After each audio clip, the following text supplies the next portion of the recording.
সুপ্রিয় দর্শক বন্ধু, দীর্ঘ এক মাস সিয়াম সাধনার পর এই মাত্রই সৌদি আরব থেকে প্রকাশিত হলো 2024 সালের বাংলাদেশ ও ভারতবর্ষের ঈদুল ফিতরের সম্ভবত তারিখ। শুরু হতে যাচ্ছে মুসলমানদের সবথেকে বড় ধর্মীয় উৎসব ঈদুল ফিতর। এই বছর কবে রোজার ঈদ উদযাপিত হবে সেই সিদ্ধান্ত কিন্তু নিয়ে থাকে জাতীয় চাঁদ দেখা কমিটি। তারই পাশাপাশি আজ আবহাওয়া অফিসের তরফ থেকে এই মাত্রই চাঁদের স্থানাঙ্ক প্রকাশিত করা হলো। তো বাংলাদেশ ও ভারতে কবে ঈদ উদযাপিত হতে চলেছে, তো এই বিষয়কে কেন্দ্র করে যেই গুরুত্বপূর্ণ তথ্যগুলি জানিয়ে দিল চাঁদ দেখা কমিটি, তো তাই কিন্তু আমি আজকে আপনাদেরকে জানিয়ে দেব এই ভিডিওটির মাধ্যমে।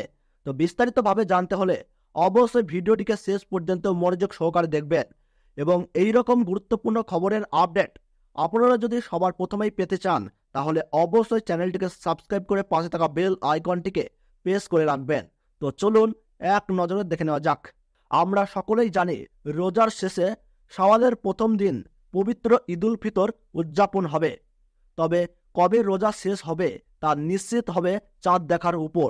চাঁদ দেখার সাপেক্ষে ঈদুল ফিতর উদযাপনের দিনে সিদ্ধান্ত নেবে জাতীয় চাঁদ দেখা কমিটি। এবার রমজান মাস 29 দিনে যদি শেষ হয় তাহলে ঈদুল ফিতর উদযাপিত হবে 10ই এপ্রিল, আর রমজান মাস যদি 30 দিনে সম্পূর্ণ হয় তাহলে ঈদ উদযাপিত হবে 11ই এপ্রিল। তবে ভারতের গণমাধ্যম টাইমস অফ ইন্ডিয়ার মতে 11ই এপ্রিল ঈদ হতে পারে, এই কথাটির উপর জোর বেশি রয়েছে। অর্থাৎ বাংলাদেশ ও ভারতবর্ষে 11ই এপ্রিল অর্থাৎ বৃহস্পতিবার দিন ঈদ উদযাপনের কিন্তু সব থেকে বেশি সম্ভাবনা রয়েছে।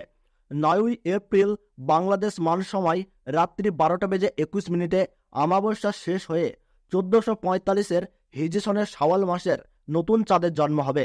ওই দিন সূর্যাস্তের সময় চাঁদের বয়স হবে 0.7480 এবং সূর্যাস্তের 22 মিনিট 7 সেকেন্ড পর চন্দ্রাস্ত ঘটবে। ওই দিন রাত 9:01 প্রতিবদ শেষ হয়ে দ্বিতীয়া শুরু হবে। চাঁদ দেখা কমিটির মতে 10ই এপ্রিল দেখা যেতে পারে প্রত্যেকটি জায়গাতেই চাঁদ এবং 11ই এপ্রিল হতে পারে পবিত্র ঈদুল ফিতর।